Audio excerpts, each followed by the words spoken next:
Una vez más. Y cuando ores, no seas como los hipócritas, porque ellos aman el orar en pie en las sinagogas y en las esquinas de las calles, para ser vistos de los hombres. De cierto os digo que ya tienen su recompensa. Mas tú, cuando ores, entra en tu aposento y cerrada la puerta, ora a tu Padre que está en secreto, y tu Padre que ve en lo secreto te recompensará en público. Y orando, no uséis vanas repeticiones como los gentiles que piensan que por su palabrería serán oídos. No os hagáis, pues, semejantes a ellos, porque vuestro Padre sabe de qué cosas tenéis necesidad antes que vosotros las pidáis. Vosotros, pues, oráis así: Padre nuestro que estás en los cielos, santificado sea tu nombre. Venga tu reino, hágase tu voluntad, como en el cielo, así también en la tierra. El pan nuestro de cada día, dánoslo hoy. Y perdona nuestras deudas, como también nosotros perdonamos a nuestros deudores. Y no nos metas en tentación, mas líbranos del mal, porque tuyo es el reino, y el poder, y la gloria, por todos los siglos. Amén. Porque si perdonáis a los hombres sus ofensas, os perdonará también a vosotros vuestro Padre Celestial. Mas si no perdonáis a los hombres sus ofensas, tampoco vuestro Padre os perdonará vuestras ofensas. Amén. Entonces, niños, pongan atención, porque esta historia va dirigida especialmente para ustedes. Es una historia que escribió el doctor Sproul, basado en hechos reales, y que oramos porque Dios la use para que nos ayude a orar mejor a todos. Vamos a hacer esta oración. La historia se llama El peluquero que quería orar. Así se llama esta historia. Y se las voy a leer. Pongan atención porque les voy a estar haciendo preguntas a ver si están poniendo atención. Se las voy a leer para irnos un poco más rápido y que todos capten el contenido de la historia. ¿Bien? Dice así: todos los días a la hora de la cena, la familia Elizondo se reunía para tener un tiempo devocional. Los esposos Elizondo habían tenido 6 hijos, 4 niñas y 2 niños. Las niñas se llamaban Dafne, Sara, Rebeca y Raquel. Los niños se llamaban Daniel y Mateo. Todos se juntaban después de cenar y el ingeniero Elizondo leía un pasaje de la Biblia. Luego cantaban una alabanza, el papá explicaba el pasaje que habían leído y luego les pedía a cada uno de sus hijos que memorizaran un texto de la Biblia y les hacía preguntas del catecismo, para terminar luego orando por su esposa y sus hijos. Una noche, Rebeca, la niña menor de los Elizondo, le dijo a su papá: papi, me gusta mucho oírte cuando haces oración. A veces hasta me dan ganas de llorar cuando te escucho. Yo quisiera orar así, pero no sé cómo. ¿Crees que podrías enseñarme a orar como tú oras? Su papá le contestó con una sonrisa: te entiendo, hija. Cuando yo era niño tampoco sabía orar. Solo conocía la oración por los alimentos. Gracias a Dios que me dio el pan de comer, así como me lo dio hoy, que me lo dé mañana. Y la oración del tiempo de ir a dormir. Ahora que voy a dormir, le pido a Dios que me cuide. Y si muero antes de despertar, mi alma le pido guardar. Aparte de esas dos, solo oraba a Dios diciéndole: cuida y bendice a mi papá, a mi mamá, a mi tía Esther, a mis hermanos y a mis primos. Hasta que un día, mi abuelito Pablo me contó la historia del peluquero que quería orar. Y esa historia cambió todo para mí. ¿Quieres oír la historia del peluquero que quería orar? Claro que quiero, papi, contestó Rebeca. ¿Y ustedes, niños? Todos afirmaron ansiosos con su cabeza. ¿Y ustedes, Carlitos, Sebastián, quieren oír la historia del peluquero que quería orar? Bueno, pues aunque no quieran, ahora me sentí grosso ahorita. Muy bien. Bueno, ahí va la historia. Había una vez un peluquero que vivía en una aldea lejana, tan lejana que se encontraba al otro lado del mar. Todos en la aldea lo conocían, porque no solo le cortaba a todos el cabello y les rasuraba sus barbas, sino que también hacía otros trabajos que la gente necesitaba. Arreglaba baños, construía bardas, cortaba el césped. Un montón de trabajos que los habitantes de la aldea necesitaban, el peluquero los hacía.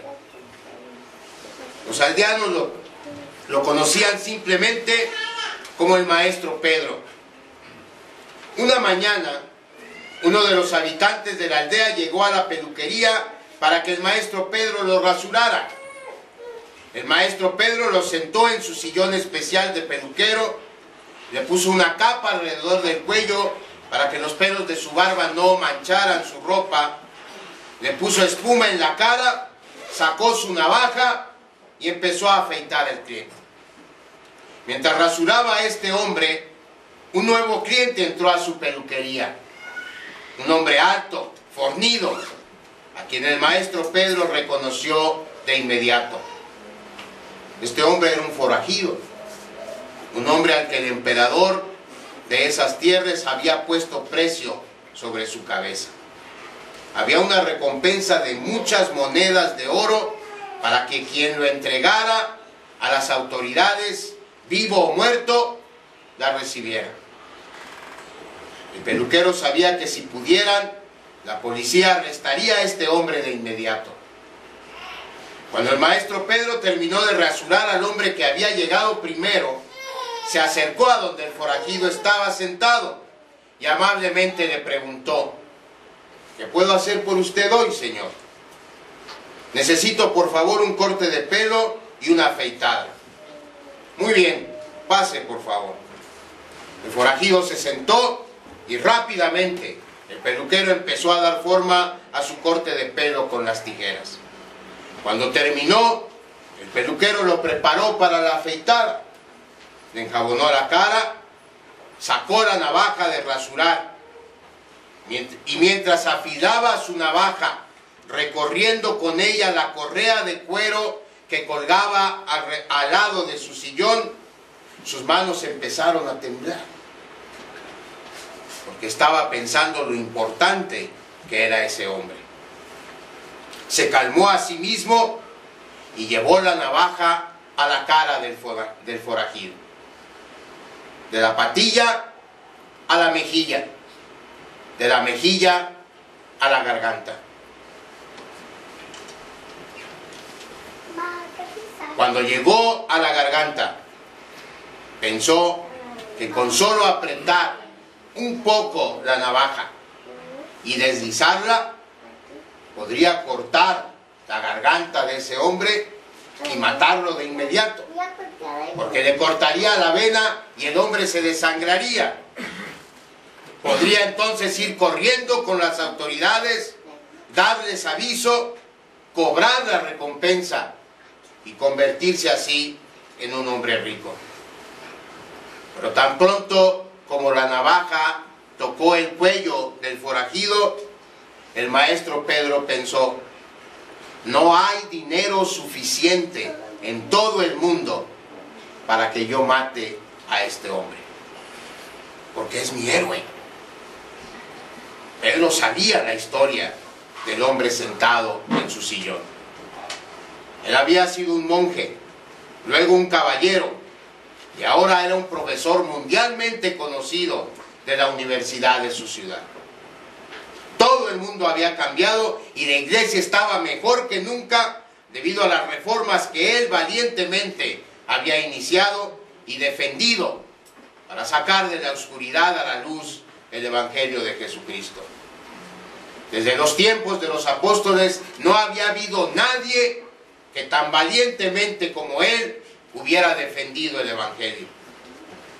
El nombre del forajido sentado en el sillón era Martín Lutero, el hombre cuyas protestas habían iniciado la Reforma Protestante del siglo XVI y quien había recuperado para los cristianos las verdaderas buenas noticias del Evangelio de Jesucristo. Pero sus enseñanzas habían molestado a mucha gente, y esa gente había presionado al emperador de tal manera que el emperador había puesto precio por su cabeza. Lo había declarado un hombre fuera de la ley, y ahora todos querían atraparlo para quemarlo en la hoguera.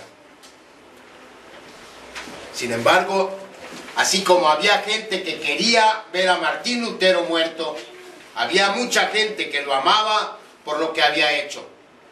Mucha gente que a través de sus enseñanzas había abrazado la verdadera fe en Jesucristo y que estaba dispuesta a poner en riesgo su vida para que Martín Lutero no fuera entregado y quemado en la hoguera. El maestro Pedro era una de esas personas. Pedro nunca traicionaría a su héroe. Mientras rasuraba al doctor Lutero, Pedro tuvo una idea. Él había estado batallando con su manera de orar, y Martín Lutero era famoso por su vida de oración.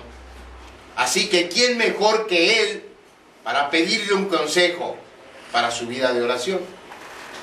Doctor Martín, dijo el peluquero, yo sé quién es usted, y es un privilegio que haya venido a mi peluquería esta mañana. ¿Puedo preguntarle algo? Por supuesto, contestó Lutero. ¿En qué te puedo ayudar?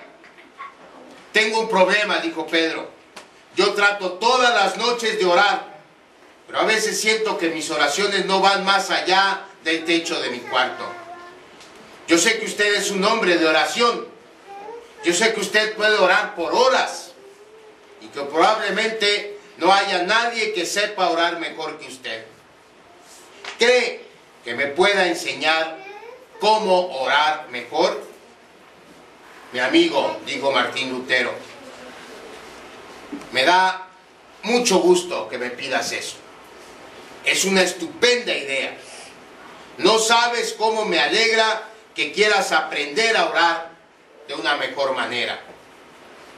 Mis alumnos en la universidad me preguntan muchas cosas muy difíciles acerca de Dios y de la Biblia, pero rara vez me preguntan acerca de cómo crecer en su vida cristiana. Y eso es lo que tú me estás pidiendo, porque si aprendes a orar mejor, serás cada vez un mejor cristiano.